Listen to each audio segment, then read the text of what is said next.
In this video tutorial, we're going to look at the announcements tool in Laulima. So let's slide over to our navigation bar and go ahead and click on the announcements tool.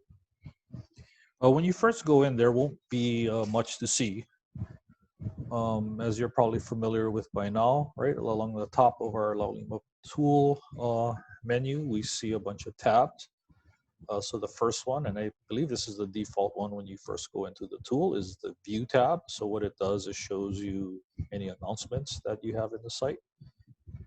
We have this tab called Add, and this is how you would add an announcement to the class, or add and send, I should say, an announcement to the class. You have this ability to merge announcements amongst multiple courses. You have the ability to reorder the messages or the announcements as they're listed. And then you have an options tab and the permissions one. So let's start with permissions again, because it's kind of one of the more straightforward ones.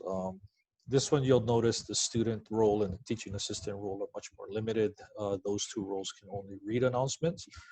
But say, for example, you had a teaching assistant and you wanted him or her to be able to send, so create, delete, whatever. So you could potentially give them more rights to mimic more the rights that you have.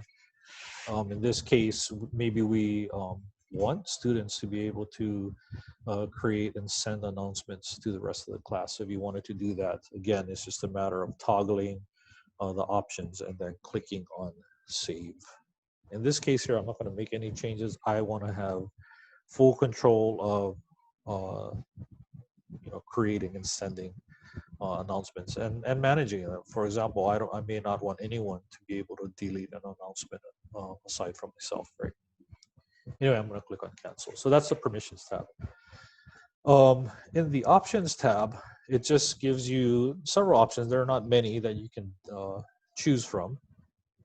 So the display options, how do you want to see all of the announcements listed in that view tab?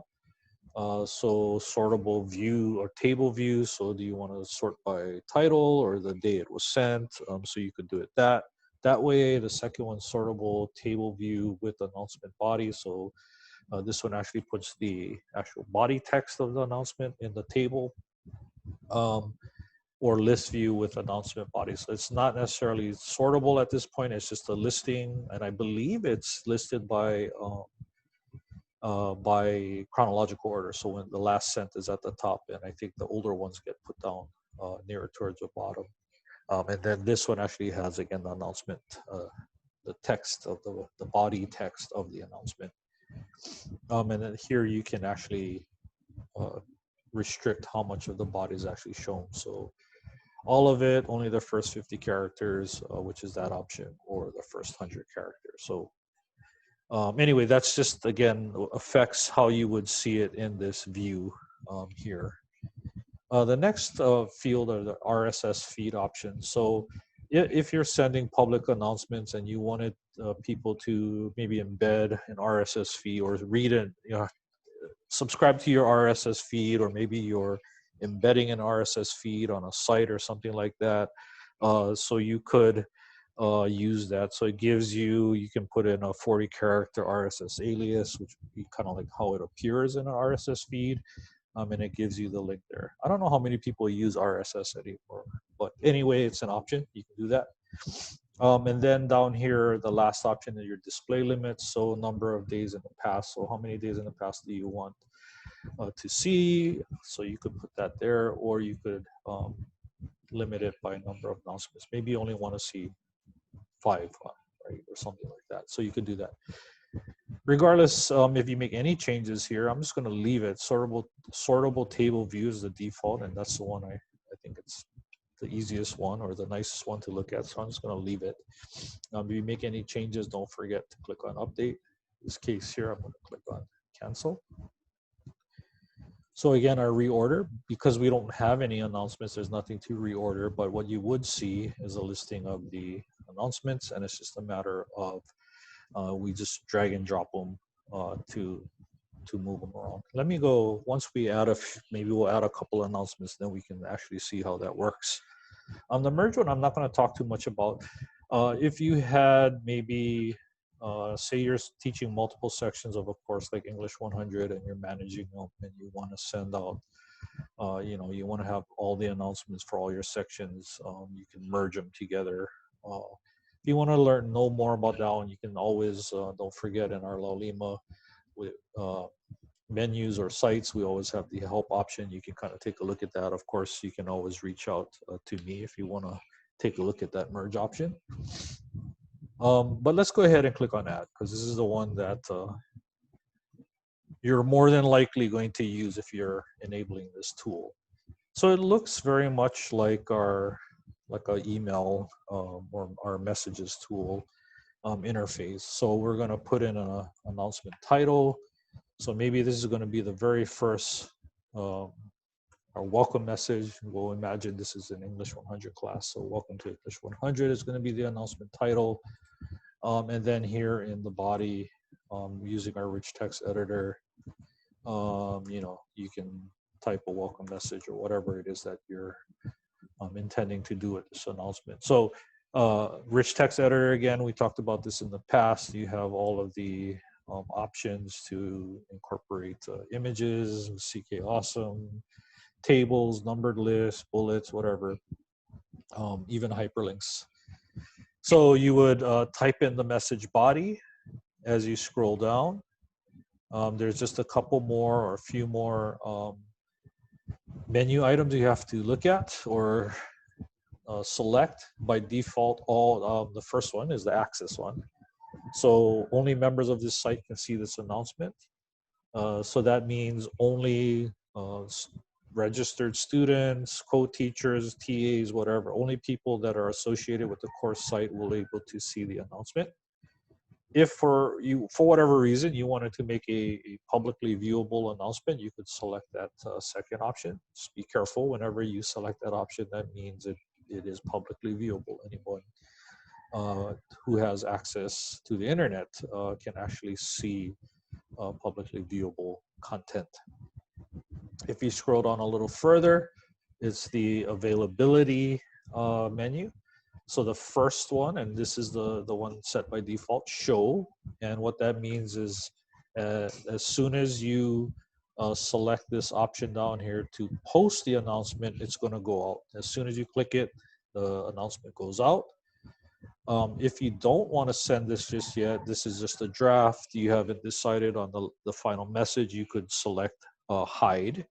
And then it'll appear as a draft and won't go out, and you can always go back and edit that further. And then you have this last option to specify dates.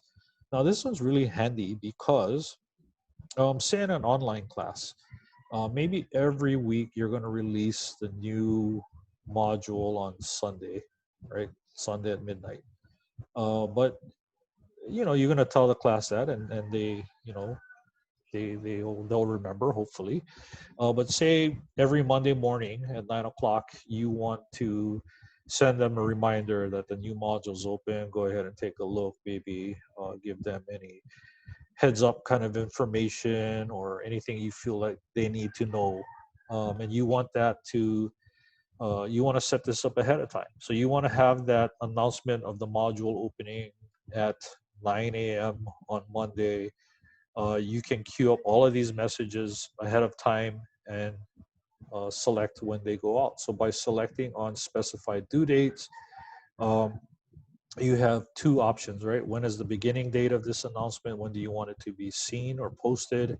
And then you can even retract announcements as well.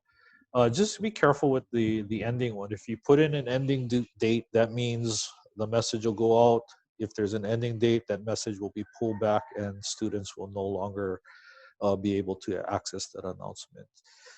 If you're like me, it's not so much about retracting, it's just a matter of scheduling when they go out. So again, we would select on beginning, and if I wanted this one to go out, say on Monday the 8th, I could select that. And again, if you wanted to put in an ending date, you could. So again, you could queue all of these up. You can write all of your,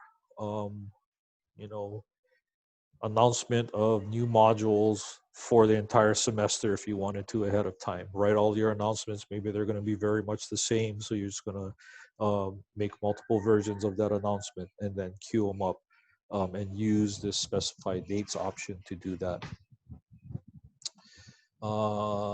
If we go further down, just a couple more things.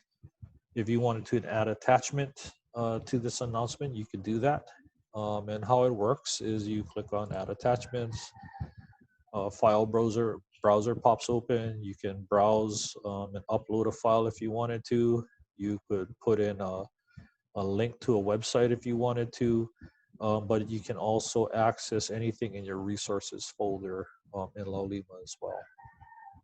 In this case, I'm not going to attach anything. I'll just click cancel. And then a couple more things that you need to be aware of. So in this email notification menu, you have two options, or three technically, none. So there's no notification. Students won't get an email notification when you post this announcement. You can choose hi. And what this does is override. So if your student in their Laulima profile decides they don't want to get low priority email notifications, hi will override that. If you select hi, everyone related to the site is going to get an email notification when you end up posting this announcement. And this is the one I often choose. I want students to know when announcement's going out. I'm going to select hi. Again, if you select low, those who have opted out, not to get notifications, only for high priority things, they're not going to see this message, or they're not going to receive an email notification that this announcement was posted. And the only way they may be aware of it is when they log into the site the next time and actually see it. And then I'll show you where they might actually see this. And then you have the last one, none. So there won't be any, no one will get a notification. The only way they'll see this announcement is when they come into the course site. In this case here, let me just go ahead. I'm going to go and post it immediately. And I'm going to set this to hi, and then I'm going to post my announcement. So now, because we've added an announcement in our view tab, remember it was blank earlier, here it is. It has our message. It tells you, it says save by, but that was me, right, who sent it, or who crafted it and sent it, and hence it's saved by me, when it was last modified, who it was for, if there's any beginning or ending date, right? And then if I wanted to delete it, I could select this box and then click on remove. You'll notice you actually have the ability to edit announcements. So if you click on edit, you can come back in and edit this as well. So it just gives you a listing, right? A view of all the messages that were sent. Let's go ahead and add one more so I can show you what that reorder thing does.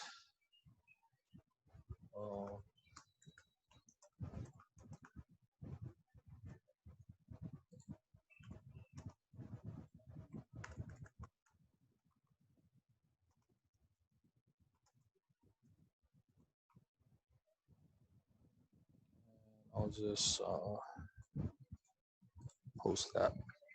So now I have two, right? So if I go back to my reorder tab now, there it is. I have, and I can sort by subject, by author, by beginning date, or whatever, some of the other fields, right? Ending date and modified date. So it's just a matter of, if I wanted to reorder this, I can drag that one up, like this tells you. Drag and drop, or use up and down and click update once you click update. So you'll notice now in my view tab that I moved that thing up. I mentioned earlier, if we go back to, if the announcements tool is enabled, when you click on this overview, you'll notice on the right hand side is our recent announcements widget. And what it does, it gives you a listing of announcements.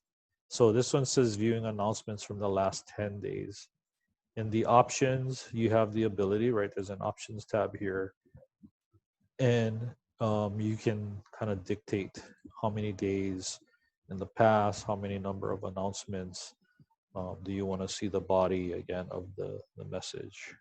So anyway, this widget Again, if the announcement tool is enabled, this widget will be enabled by default. So all the users in the site would see recent announcements listed here in this widget. So again, quick and dirty on using the announcements tool.